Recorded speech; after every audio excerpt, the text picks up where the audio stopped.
오늘 본문의 말씀 부활하신 예수님이십니다.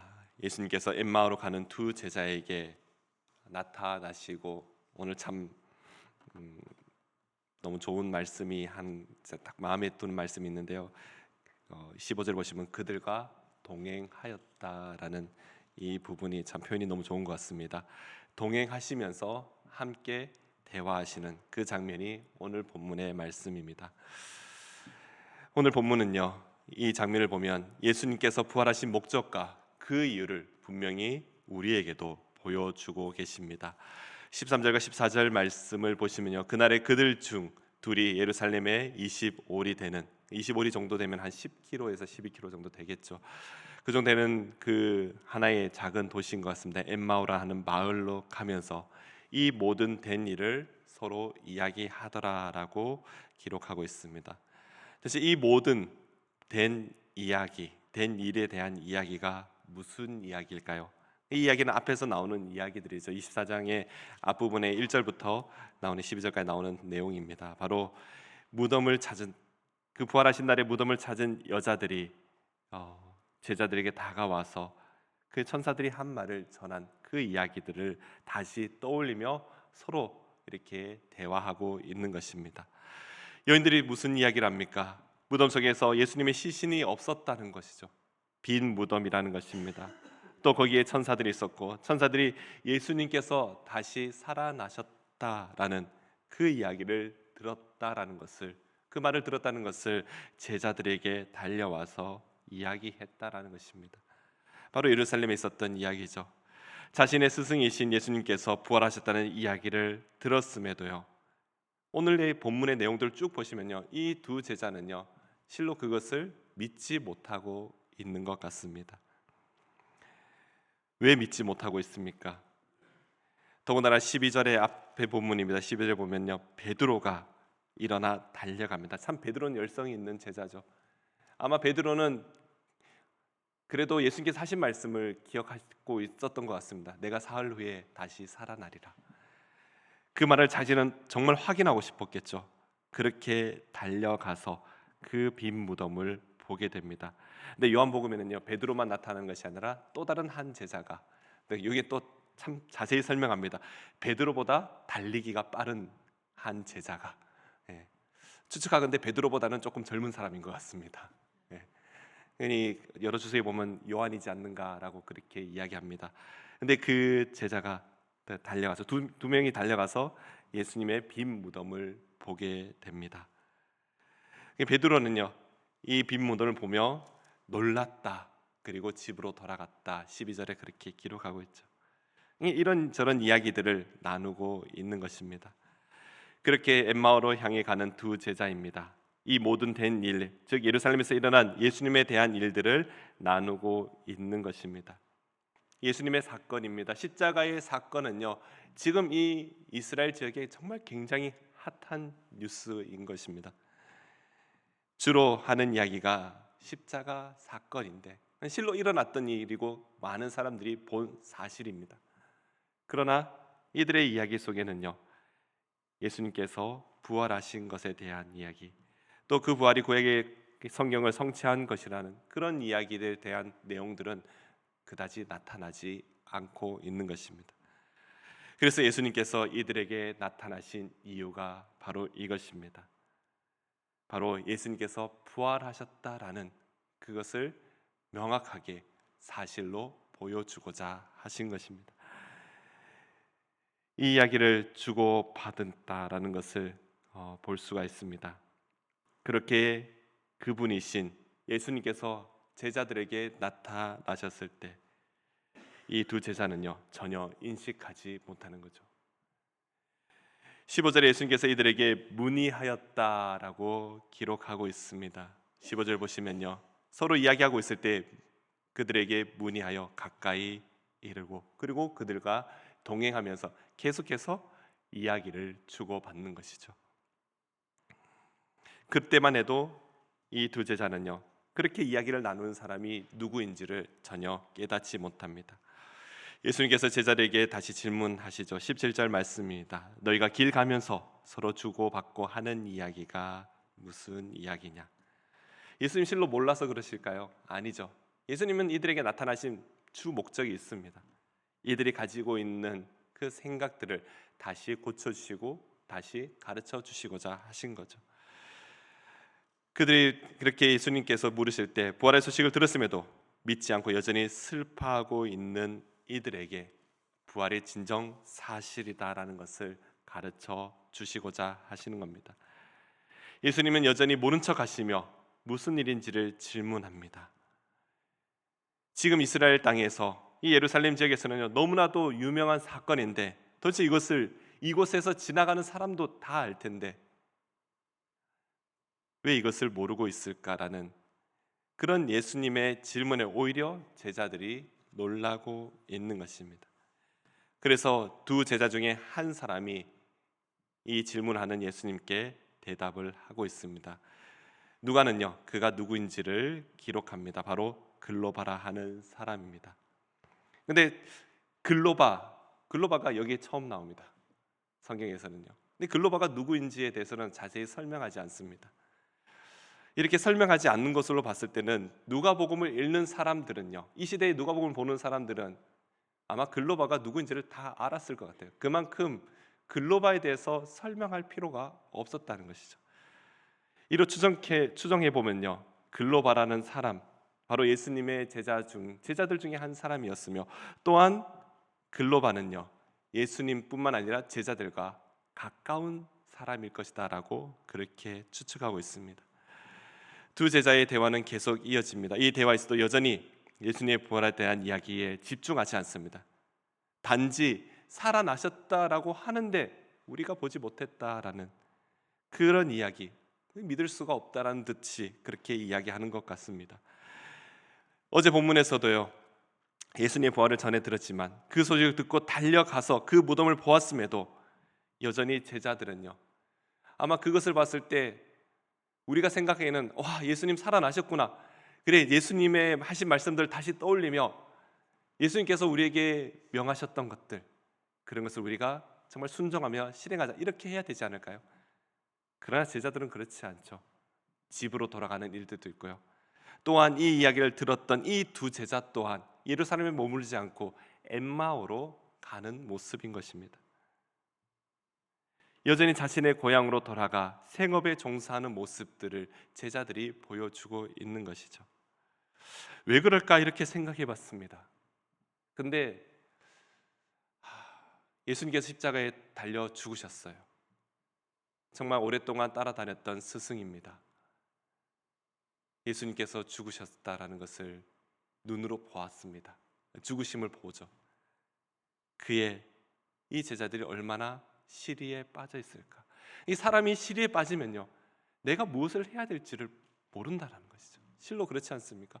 너무나도 큰 충격을 받으면요, 내가 어떻게 해야 될지를 모른다는 거죠. 사람들이 정말 생각지 못하는 사건을 딱 겪었을 때 저도 그런 경험이 있는 것 같습니다. 전혀 생각하지 못한 일을 딱 겪었을 때 저는 그렇게 생각했습니다. 그래, 내가 할 수 있는 거 최선을 다하자, 이거였어요. 앞으로 내가 무엇을 해야 될지를 모르겠는 거죠. 아마 제자들도 그렇지 않을까요? 예수님께서 말씀하셨던 그 모든 예수님의 가르침, 그리고 예수님께서 앞으로 이렇게 하라라는 그런 말씀은 하나도 생각나지 않고, 그래, 내가 하던 일, 고향에 돌아가서 내가 하던 일만 하자, 이렇게 생각하지 않았을까 생각해 보게 됩니다. 이들의 그렇게 고향으로 돌아가고 생업에 종사했던 또 다른 이유가 있다면요, 이들이 예수님에 대한 생각이 달랐다라는 것입니다. 21절에 보시면요, 우리는 이 사람이 이스라엘을 속량할 자라고 바랐노라. 이 말은 무슨 말씀입니까? 예수님께서 이 땅에 오셨을 때, 예수님을 봤을 때도요, 모든 일을 행하시는 예수님, 사역을 행하시고 기적을 행하시고 표적을 행하시는 이 모든 일들을 봤을 때도 예수님은 이곳에 오셔서 새로운 나라를 세우시고 그 나라의 왕이 되셔서 지금 우리가 핍박받는 그 로마로부터 우리를 속량, 우리를 구해 주실 것이라는 그 기대가 있었다라는 것입니다. 그럼에도 지금의 상황은요, 3년 동안 예수님을 따라다닌 자신들의 그 시간들이 다 헛된 것이 아닌가라는 그런 생각에 시리에 빠져 있는 것입니다. 주님은 제자들에게 나타나신 이유가 바로 이것입니다. 하나님의 뜻을 제대로 가르쳐 주기 위함이라는 것이죠. 그래서 주님은 제자들에게 말씀합니다. 25절부터 이렇게 말씀합니다. 이르시되 미련하고 25절입니다. 이르시되 미련하고 선지자들이 말한 모든 것을 마음에 더디 믿는 자들이여, 그리스도가 이런 고난을 받고 자기의 영광에 들어가야 할 것이 아니냐 하시고, 이에 모세와 모든 선지자의 글로 시작하여 모든 성경에 쓴 바 자기에 관한 것을 자세히 설명하시니라.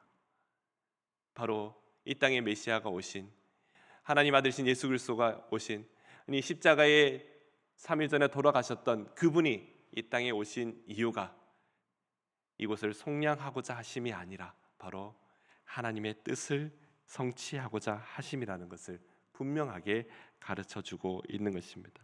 메시아에 대해 크게 오해하고 있는 제자들에게 구약의 말씀을 통하여서 자세히 설명하고 있는 것입니다. 그렇게 예수님은 두 제자와 동행하며 이런저런 이야기를 나눕니다. 그렇게 하다 보니까 어느덧 엠마오에 가까이 이르게 되죠. 또한 이 시간이 아마 늦은 저녁이라는 것을 볼 수 있습니다. 예수님은 어디론가 더 가려고 하시는데 그때 제자들은요 함께 머물기를 간청합니다. 오늘 본문에 보시면요 그들이 강건하여 이르되 우리와 함께 유하사이다. 바로 함께 머물르며 함께 또한 식탁의 교제도 나누고 여기에서 머물렀다가 가실 곳을 가십시오라고 하는 것입니다. 근데 이렇게 말했던 것은요 지금까지 엠마오까지 함께 걸어가면서 함께 대화했던 그 대화 속에 뭔가 모르게 마음이 뜨거워지고 뭔가 모르는 그런 끌림이 있었기에 이 사람을 초대하고 있는 것입니다. 그래서 예수님께서는 제자들과 함께 집으로 가셔서 식사를 나누게 됩니다.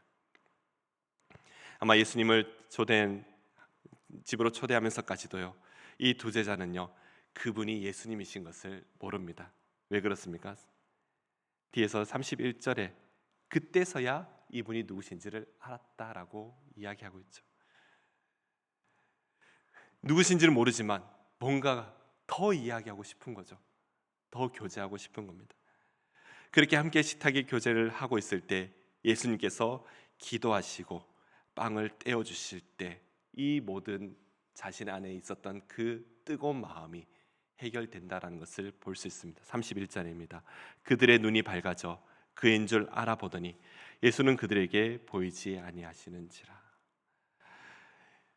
바로 십자가 전날 마지막 만찬에서 예수님께서 떡을 떼어서 제자들에게 주셨던 그 장면과 이렇게 오버랩되는 그런 모습이 오늘 본문에서 나타납니다. 그들이 엠마오까지 오는 길에 그 한 사람의 말에 바로 예수님이셨던 그분의 말씀에 가슴이 뛰며 그렇게 강건하여 함께 식사하고 싶었던 그 알 수 없는 이유, 그 이유가 바로 예수님께서 축사하시고 떡을 떼어 주실 때 내가 이래서 이분을 정말 더 이야기하고 싶었고 이분을 정말 더 초대하고 싶었고 모시고 싶었구나라는 것을 깨닫게 되는 것입니다. 두 제자는 자신들과 대화를 나눴던 분이 부활하신 예수님을 알지 못했음에 불구하고 함께 밤새 지내기를 원했던 그 이유가 바로 이 순간에 깨닫게 된다는 것이죠. 이 장면 정말 감동적인 장면이 될 수 있습니다. 어떻게 보면 이들에게는 이 장면이 평생 잊지 못할 장면이 될 것이에요. 가슴 뜨거웠던 그 뜨거움이 예수님인 것을 알았을 때 본인들은요 이래서 내가 예수님을 잊지 못하는구나, 이래서 예수님 앞에 평생 하나님 앞에 순종하며 나갈 수밖에 없겠구나라는 너무나도 중요한 장면이 된다라는 것입니다. 33절부터 35절입니다. 곧 그때로 일어나 예루살렘에 돌아가 보니 열한 제자 및 그들과 함께한 자들이 모여 있어 말하기를 주께서 과연 살아나시고 시몬에게 보시다 하는지라. 두 사람도 길에서 된 일과 예수께서 떡 떼심으로 자기들에게 알려지신 것을 말하더라. 이 두 제자는요 그 감동적인 그 마음을 가지고 그 자리에 바로 예루살렘으로 돌아가게 됩니다. 이 시기가 언제인가요? 어두울 때였죠. 어두워져서 그 함께하던 그 분과 유하기를 원했던 그 때입니다. 근데 이 너무나도 가슴 벅찬 마음 그대로 있을 수가 없어서 그 자리에 뛰쳐나갑니다. 이때의 길이 밝았을까요? 그렇지 않죠. 가로등도 없습니다. 너무나도 어두운 길입니다. 그러나 그런 거 상관없습니다. 그 가슴 속에 있었던 그 밝은 빛이 예루살렘으로 향하게 하는 거죠. 제자들에게 달려가게 만드는 것입니다. 그 어둠 속을 헤치며 달려가 제자들에게 나도 살아나신 예수님을 보았다라는 그 이야기를 전하고 있는 것이죠. 제자들은 실망 가운데 엠마오로 갔지만 모든 것이 실패했다는 그 절망 속에서 엠마오로 걸어갔습니다. 그러나 예수님은 그렇게 절망 가운데 걸어가는 그 사랑하는 제자들을 다시 만나 주셨고 함께 걸어가시며 그들에게 희망의 말씀을 전해 주신 것입니다.